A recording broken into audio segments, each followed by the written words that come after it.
Plarium has rolled out a new summoning window that mixes two things at once: boosted odds for higher rarity champions from ancient shards, and a targeted chance to obtain Edward Kenway. On paper, it sounds tempting.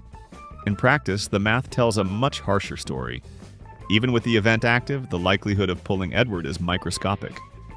If you break it down statistically, you're looking at something in the region of 1 Edward per approximately 2,500 ancient shards on average. That works out to roughly a 0.04%. Overall chance per shard. In other words, luck is absolutely not on your side here. Here's why. During the event, ancient shards offer about a 16% chance for an epic and 1% for a legendary.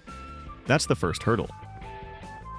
If you do hit that golden legendary animation, you then have to win a second lottery. Edward only represents about 4% of the legendary pool. So, even after beating the 1% odds, you still need to pass another check. Stack those together, and the result is brutally low. That said, there is a psychological difference here.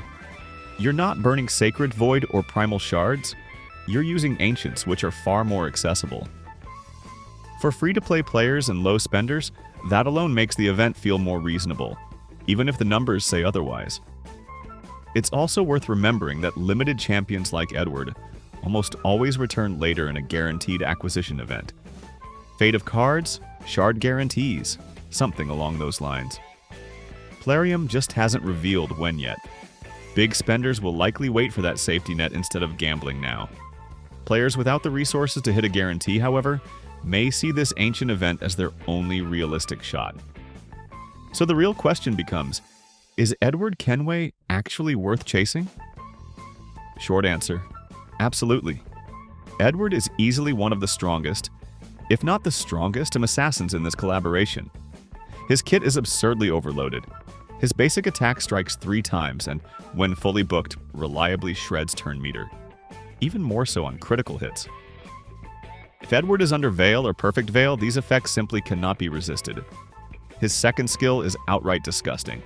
It strips all enemy buffs, reduces turn meter across the board, then follows up with a guaranteed AoE sleep that ignores block debuffs. Again, Veil turns resistance into a non-issue. His third skill sets up perfect Veil for himself and allied assassins, then ignores shield, stone skin, and block damage before applying block revive on kills. This alone pushes him into elite territory. And the synergy? That's where things get ridiculous. Edward effectively supercharges champions like Ezio, keeping Perfect Veil uptime absurdly high.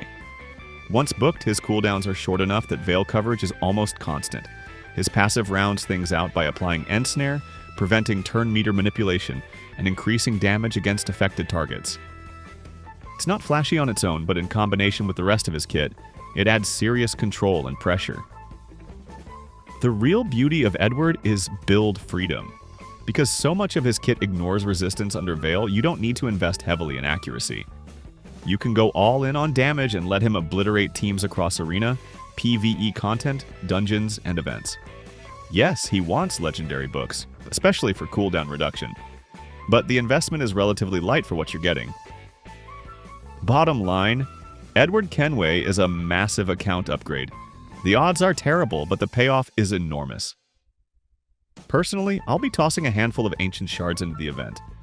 Not because the math makes sense, but because sometimes you roll the dice and hope for magic. Hopefully this breakdown helps you decide whether it's worth doing the same. If you enjoy this kind of probability-focused analysis, drop a comment and let me know. And if you're starting fresh, using a creator link will give you a strong early lineup to work with. That's it from me. Good luck, and may RNG finally smile on you.